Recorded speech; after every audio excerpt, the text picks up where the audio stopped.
다시 복된 자리로, 이런 말씀의 제목입니다. 저는 2026년도 우리 표가 뭔가 하면은 어게인 26이에요. 어게인 2026. 이 어게인이라고 하는 말들을 많이 써요. 저도 많이 보기도 하고 했는데 뭐 다른 거 흉내 낸 것도 아니고 따라한 것도 아니고 제가 마음에 어게인 26, 이것은 다시라고 하는 말이잖아요. 우리의 신앙생활을 얼마나 했던, 우리의 삶을 얼마나 살았던, 한 번 더 다시 기본으로 돌아가고, 그리고 우리가 다시 우리 인생을 한번 점검하는 그런 시간을 한번 가졌으면 좋겠다. 그런 시간, 그렇게 해서 올해 2026년도는 다 다시라고 하는 설교 제목이 앞에 붙게 될 거예요. 다시 사명의 자리로, 다시 감사의 자리로, 다시 기쁨의 자리로, 다시 행복의 자리로, 이렇게 해서 이제 다시라고 하는 말을 쓰는데, 오늘 첫 번째 시간으로 다시 복된 자리로, 이런 말씀의 제목인데요. 사실 이 복된 사람이 되고 그 복된 사람이 머무는 그 장소가 복된 자리가 되겠죠. 그래서 오늘 1절에 보니까 뭐라고 말하고 있습니까? 우리 같이 볼까요? 복 있는 사람은 악인들의 꾀를 따르지 아니하며 죄인들의 길에 서지 아니하며 오만한 자들의 자리에 앉지 아니하고, 이렇게 말하고 있어요. 저는 오늘 복된 자리에 우리가 있고 또 복된 사람이 되려면 무엇이 복이 돼야 되는가 하면, 오늘 핵심은 생각입니다. 자, 목사님 아무리 봐도 1절에 생각이라고 하는 단어도 없는데 무슨 생각입니까?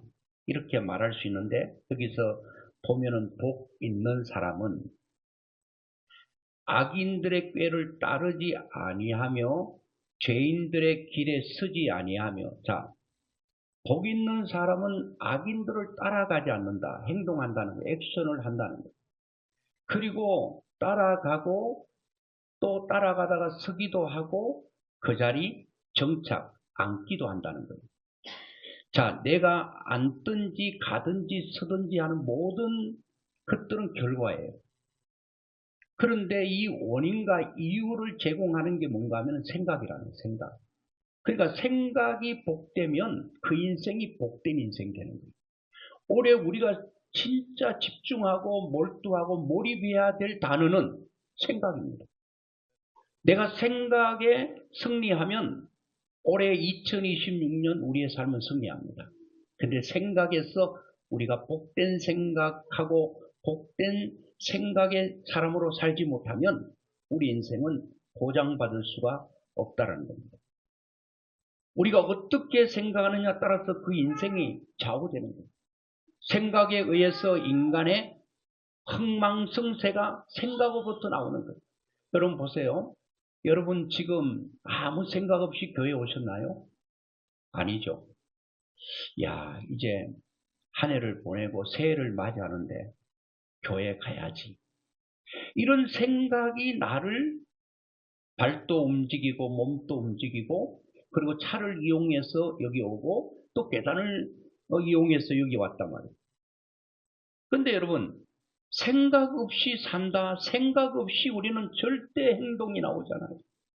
우리의 행동은 내 생각에서부터 출발돼서 그것이 결과가 악이 됐든 선이 됐든 그게 옳은 것이 됐든 틀린 것이 됐든 모든 것들이 생각으로부터 우리가 출발을 하게 됐다라고 하는 거죠. 근데 어떤 사람은요, 생각이 복된 생각을 하는 사람이 있어요. 근데 어떤 사람은 복받지 못할 생각을 하는 사람이 있어요. 어떤 사람은 선한 생각하고 어떤 사람은 악한 생각을 해요. 어떤 사람은 선한 영향력을 생각하고 어떤 사람은 남을 피해를 주는 생각을 한단 말이에요. 그 생각에서 인생이 완전히 분수령처럼 갈라지고 만다는 거예요. 그래서 올해는 어찌하든지 내 생각을 어떻게 하느냐, 그게 굉장히 중요하다는 거예요. 우리가 잘 아는 이스라엘의 2대 왕 다윗이죠.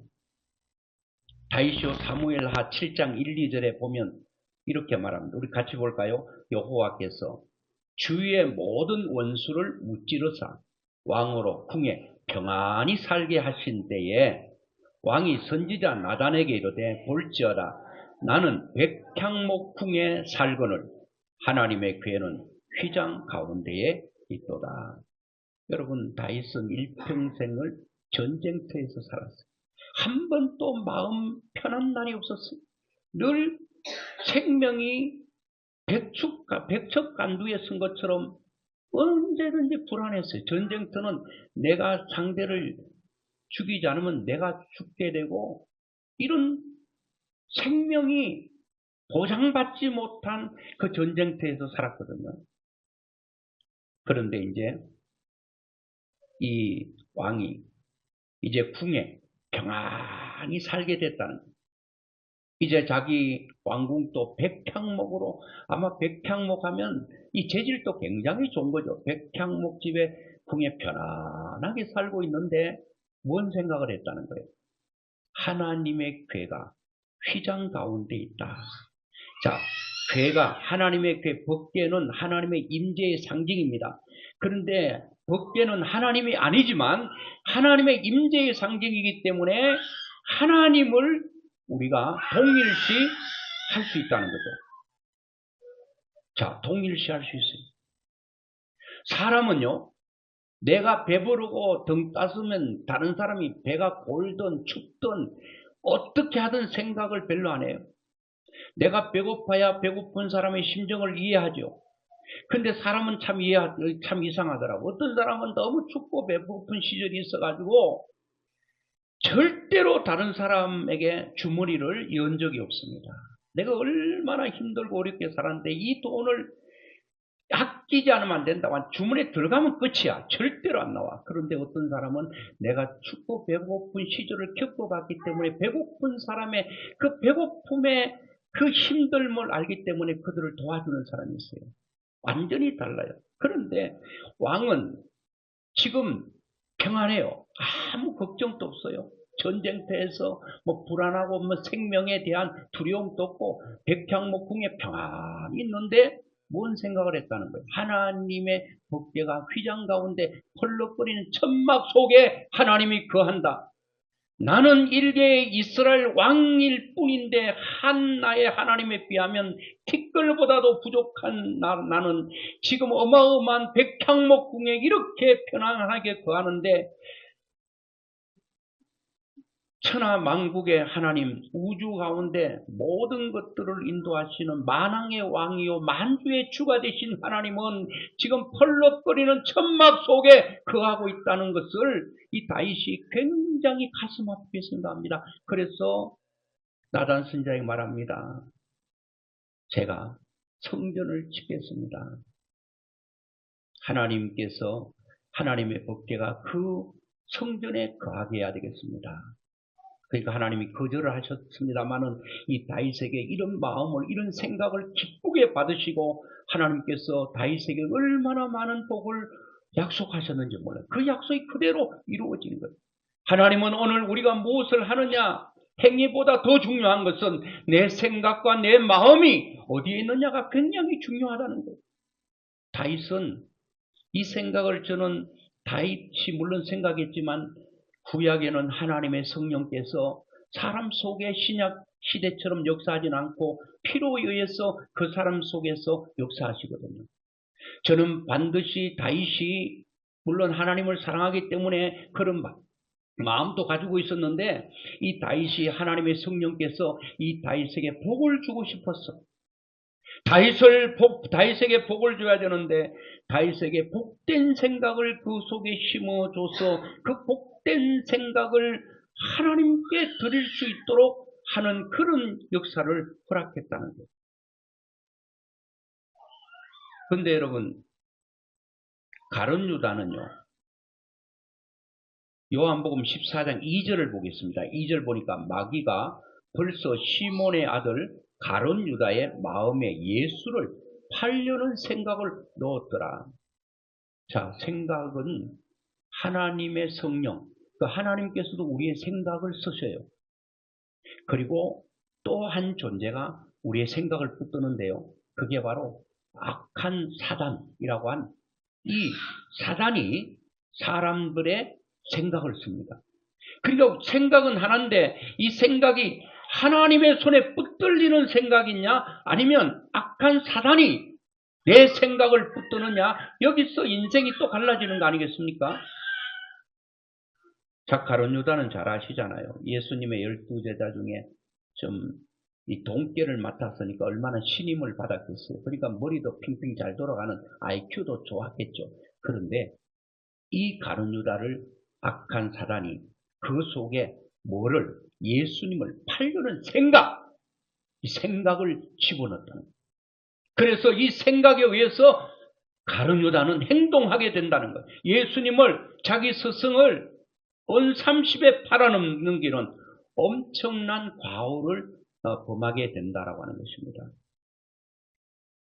오늘 우리는 어떤 생각에 사로잡혀 살아야 되겠는가? 여러분, 이거는 뭐 성경에만 나오는 게 아니라 생각 속에, 여러분, 감옥 안에서의 사고방식 차이로 인생이 극명하게 갈라진 두 사람을 소개하면 여러분도 잘 아실 거예요. 생각을 잘해서 흥한 사람 대표적으로 많이 있지만 빅터 프랭클이라고 하는 사람입니다. 유대인 정신과 의사였던 빅터 프랭클은 나치의 아우슈피츠 수용소라고 하는 감옥보다 더 참혹하고 비참한 곳에 갇혀 있었습니다. 그런 수용소 안에서 사람들이 죽어가는 시체들이 절비하게 계속 감옥소에서 감옥 밖으로 나가는 것을 보았습니다. 그런데 자기도 나도 여기서 죽겠구나 생각을 할 수가 있었을 텐데, 그런 수많은 사람들이 시체가 죽어서 나가는 걸 보고 한 가지 사실을 깨달았습니다. 인간에게서 모든 것을 빼앗아갈 수 있지만 주어진 상황에서 자신의 태도를 결정할 자유만은 빼앗을 수가 없다. 그래서 그는 감옥 속에서 이런 실천을 하기로 했습니다. 그는 언젠가 해방되어 자신이 겪은 이 심리적 관찰을 강연하는 모습을 머릿속으로 끊임없이 그리면서, 내가 감옥에서 저 사람처럼 죽어나가는 거 아니라 내가 이 감옥에서 반드시 생명을 유지해서 내가 이렇게 감옥 속에서 비참하게 죽어가는 그들의 심리적인 관찰을 해서 후에 많은 사람들에게 도움이 되도록 해야 되겠다. 끊임없이 좋은 것을 생각하고 그렸습니다. 수용소의 고통을 죽음이 아닌 연구 대상으로 재정의한 것이죠. 결과가 어떻게 됐어요? 플랭크는 살았어요.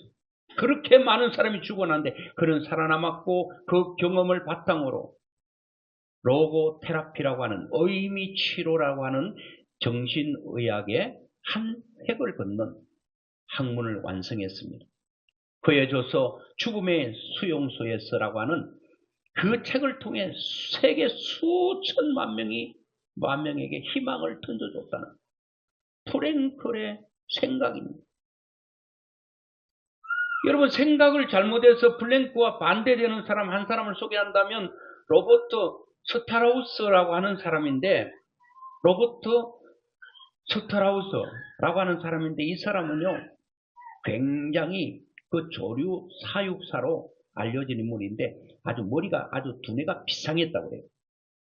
그 생각을 파괴적인 방향으로 사용했다는 거예요. 그래서 그는 살인죄로 감옥에 갇힌 후에도 끊임없이 교도관들과 마찰을 빚고 또 다른 살인을 저지르고, 그의 생각은 늘 세상은 나에게 적대적이고, 그리고 나를 억압하는 자들은 파괴해야 된다, 이런 분노가 가슴 속에서 막 들끓고 있었어요. 그래서 생각이 온통 그의 인생을 피폐하게 만든 거예요. 그는 54년이라는 긴 세월을 감옥에서 보냈고 결국 가석방 한 번 받지 못한 채 고독하게 생을 마감했다는 거예요. 지식은 사였을지언정 삶을 대하는 생각의 방식을 바꾸지 못한 인생 전체를 망친 사례로 볼 수 있는 것입니다.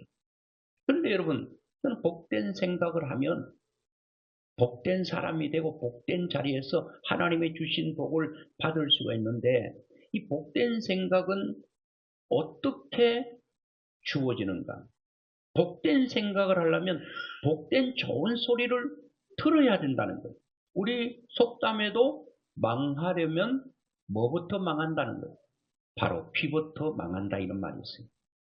귀가 망하는 말을 계속 들으면 우리의 삶은 망하는 쪽으로 가는 것입니다.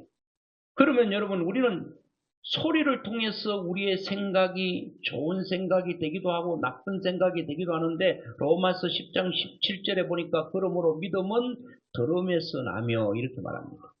여러분, 믿음은 어디서 나는 거예요? 들어야 된다. 믿음에 대한 소리를 들어야 된다. 어떤 사람은 그래요.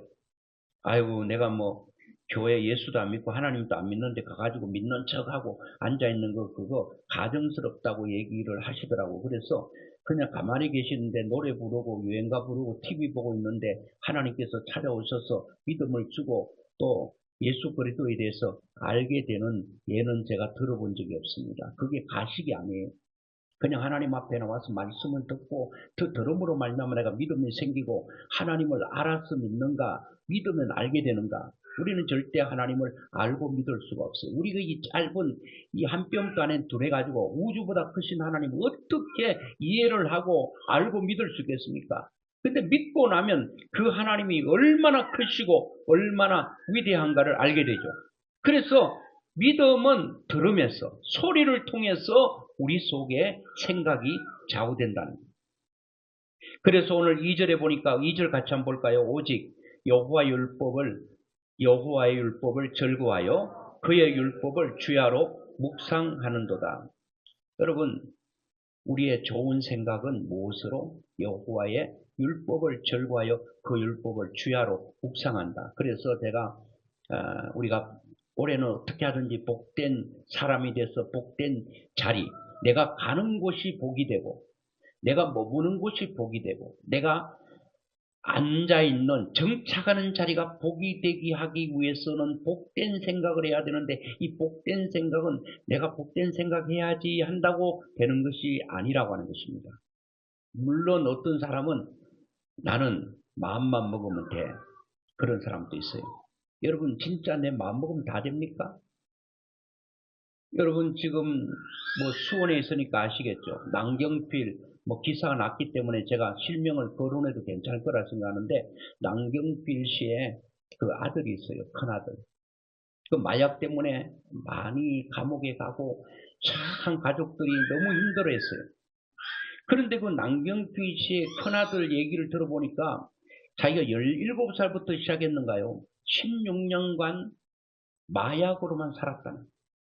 그런데 자기는 마약을 안 해야 되겠다는 생각을 하는. 그런데 이 생각이 자기를 지배할 수 없었다는. 16년 동안 마약만 하면서 살았던 그의 16년의 인생은 없는 거예요. 지금 또 수많은 사람들이 그렇게 생각을 붙들지 못하고 생각을 잡지 못해서 완전히 엄청난 인생의 낭떠러지로 떨어져가는 사람이 얼마나 많습니까? 그런데 오늘 보니까 여호와의 율법을 즐거워하여 그의 율법을 주야로 묵상하는 사람들. 그래서 2026년도는 우리가 어떻게 하든지 말씀을 읽고 말씀을 듣고 그리고 암송을 해서 내 머릿속에 하나님의 말씀이 나를 지배할 수 있도록, 내 생각을 지배하고 이끌어가고 그 말씀이 나를 다스릴 수 있도록, 내가 내 마음을 스스로 조종할 수 없습니다. 아마 여러분 중에는 나는 할 수 있어 이렇게 말하는 분이 있을지 모르겠습니다. 근데 빌립보서 4장 우리가 7절을 우리 한번 보면요. 그리하면 모든 지각에 뛰어난 하나님의 평강이 그리스도 예수 안에서 너희 마음과 생각을 지키시리라. 하나님의 평강, 이 기쁨과 즐거움, 내가 즐겁게 살아야지, 행복하게 살아야지 그렇게 한다고 되는 것이 아니라는 겁니다. 예수 안에서, in Christ Jesus, 예수 그리스도 안에서 너희 마음과 생각을 지켜주시겠다. 하나님께서 우리의 생각과 우리의 마음을 지켜주시겠다. 하나님께서 우리 속에 와서 내 마음을 붙들어 주시고 내 생각을 잡아주신다면 하나님의 생각이 나쁠 리가 있겠습니까? 망할 생각을 주시겠습니까? 그런 적이 없어요. 예수 그리스도 안에 있기만 하면 하나님께서 내가 그렇게 제대로 살아보려고 제대로 믿어보려고 그런 생각으로 몸부림쳤는데 안 되는데 예수 안에 있었을 뿐인데 되어지는 거예요. 내가 예수고 뭘 힘쓰는 게 아니라 되어지는 거예요. 한 말씀만 더 볼까요? 히브리서 4장 12절에 보니까 하나님의 말씀은 살아있고 활력이 있어 좌우에 날선 어떤 검보다 예리하여 혼과 영과 및 관절과 골수를 찔러 쪼개기까지 하며 또 마음의 생각과 뜻을 판단하나니 하나님의 말씀이 살아있기 때문에 그 말씀이 내 속에 들어가 있으면 그 말씀이 우리의 마음과 생각과 뜻을 판단하고 그것이 우리의 인생을 이끌어간다는 거예요. 복된 사람이 되기만 한다면 여러분들은 올해는 다른 거 잊어버리고 내가 올해는 복된 사람 돼야 되겠다. 그래서 복된 자리에 내가 머물러야 돼. 다시 복된 자리로 가야 되겠다. 그 복된 자리가 어떤 자리예요? 하나님이 계시는 곳, 하나님의 그 영역 안에 내가 있을 때 그 복된 자리가 아니겠습니까? 그렇게 되기만 한다면 이거 3절은요 자동적으로 오는데 그 복이 무슨 복인가? 같이 한번 보겠습니다. 그는 시냇가에 심은 나무가 철을 따라 열매를 맺으며 그 잎사이가 마르지 아니한 같으니 그가 하는 모든 일이 다 형통하리로다. 이야, 시냇가에 심은 나무에 복이 온다. 여러분 시골에 살았던 분은 아실 때 시골에 안 살아도 여러분 나무가요. 시냇가에 심겨진 나무를 보세요. 그리고 메마른 땅에 심겨진 나무를 보세요. 여름이 되면요. 햇빛이 내려쬐면 이 나무는 광합작용이죠. 밑에서 위에 있는 잎들이 막 물을 요구해요. 물을 좀 올려주세요. 물을 올려주세요 하는데 밑에서 물을 올려줄 수가 없어요. 올려줄 물이 없는 거예요. 그러다 보니까 그 잎이 말라가요. 잎이 마르고 줄기가 마르고 원둥치가 말라요. 그런데 시냇가에 심은 나무는요. 햇빛이 내려쬐면 쪼일수록 잎이 더 푸르고 푸르다 못해 시커멓게 자라면서 눈에 보일 만큼 막 자라나가는 거예요. 오늘 여러분 우리가 나무가 지금 문제가 아니에요. 나무가 지금 어디에 심겨졌느냐에 따라서 그 나무의 생명과 열매와 모든 것들은 달라진다. 자, 오늘 여러분 시냇가에 심은 나무, 시냇가가 어디겠습니까? 저는 분명히 하나님 안이 시냇가라고 보는 거예요. 그런 인생은 하나님과 연결되어 있는 삶, 하나님의 뜻 안에 행하는 사람들은 이 햇빛은 인생의 고난이라고 볼 수 있어요. 이 고난 가운데서도 쓰러지잖아요.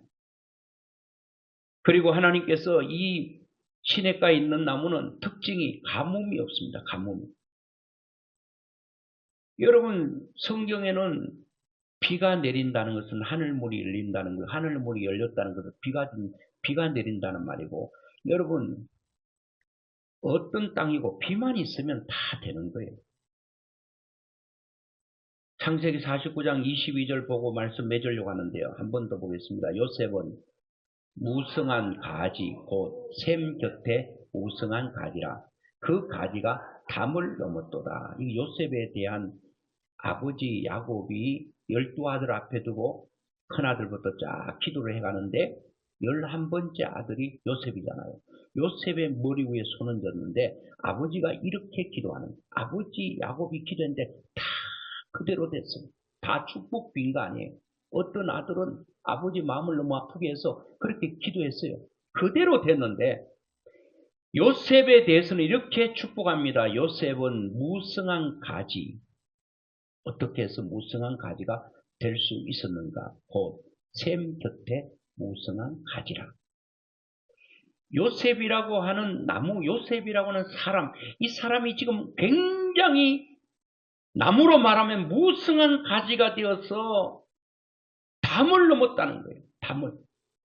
이거는 뭐 한 나라만 넘은 게 아니라 여러분 요셉을 통해서 죽어야 될 사람들이 살아남은 사람들 그 이집트의 7년의 풍년 후에 7년의 그 흉년이 왔을 때 사람들 다 죽었잖아요. 그런데 요셉이 그 지혜와 하나님이 주신 그 명철함 가지고 7년의 풍년을 잘 적치해 두었다가 뒤따라오는 7년의 흉년을 다 살게 했던 그가 하는 그 영향력은 그 자기가 살고 있는 그 가정을 넘었다는 거예요. 지역을 넘었다는 거예요.